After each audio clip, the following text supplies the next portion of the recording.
शिक्षित एवं जागरूक भारतीयों के आंदोलन के पश्चात ब्रिटिश शासन के दौरान हुए प्रमुख सामाजिक सुधार अधिनियमों में सर्वप्रथम शिशु वध प्रतिबंध की बात करें, जो विशेषतः कन्या वध को प्रतिबंधित करता है, governor general sir John Shore और लॉर्ड वेलेस्ली का महत्वपूर्ण योगदान माना जाता है। सर जॉन शोर द्वारा 1798 में, वहीं वेलेस्ली द्वारा 1805 में इसके लिए प्रयास किया गया था।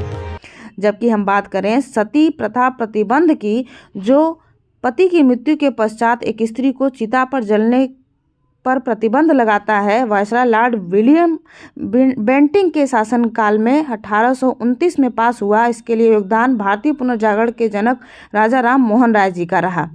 वहीं दास प्रथा उन्मूलन, जो एक व्यक्ति को वस्तु के समान ट्रीट करने पर प्रतिबंध लगाता है, वायसराय एलन बरो के शासनकाल में 1843 में राजा राम मोहन राय, ईश्वरचंद्र विद्यासागर जैसे भारतीयों के प्रयास से पास हुआ था। जबकि हिंदू विधवा पुनर्विवाह अधिनियम, जो हिंदू विधवाओं को पुनर्विवाह का कानूनी अधिकार देता है, वायसराय लॉर्ड कैनिंग के द्वारा 1856 में पास हुआ। इसमें ईश्वरचंद्र विद्यासागर के आंदोलनों का महत्वपूर्ण योगदान माना जाता है। जबकि नेटिव मैरिज एक्ट, जो ब्रिटिश शासन के दौरान अंतरजातीय और अंतरधार्मिक विवाह को कानूनी मान्यता देता है और साथ ही लड़कियों के विवाह की उम्र 10 वर्ष से बढ़ाकर 12 वर्ष करने की कानूनी मान्यता देता है, नॉर्थब्रुक के शासनकाल में 1872 में जब प्रथम जनगणना हुई पास हुआ, उसमें ब्रिटिश सरकार का महत्वपूर्ण योगदान है। वहीं एज ऑफ कंसेंट एक्ट, जो विवाह की उम्र में छूट देता है, लैंसडाउन के शासनकाल में 1891 में पास हुआ। इसमें बहराम जी मालाबारी का महत्वपूर्ण योगदान है।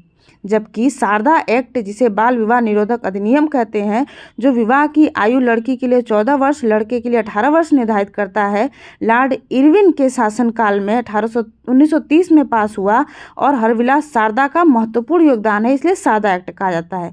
स्वतंत्रता के पश्चात सर्वप्रथम अधिनियम विशेष विवाह अधिनियम इस क्षेत्र में पास हुआ 1954 में, जो अंतरजातीय अंतरधार्मिक विवाह को आज़ादी के पश्चात भी कानूनी मान्यता देने के लिए पास हुआ। वहीं हिंदू विवाह अधिनियम, जो 1955 में पास हुआ, हिंदू रीति रिवाज से हुए विवाह को कानूनी मान्यता प्रदान करने के लिए। जबकि हम बात करें दहेज निषेध अधिनियम की, आज़ादी के पश्चात दहेज लेना और दहेज देना दोनों को अपराध घोषित करने के लिए 1961 में पास हुआ।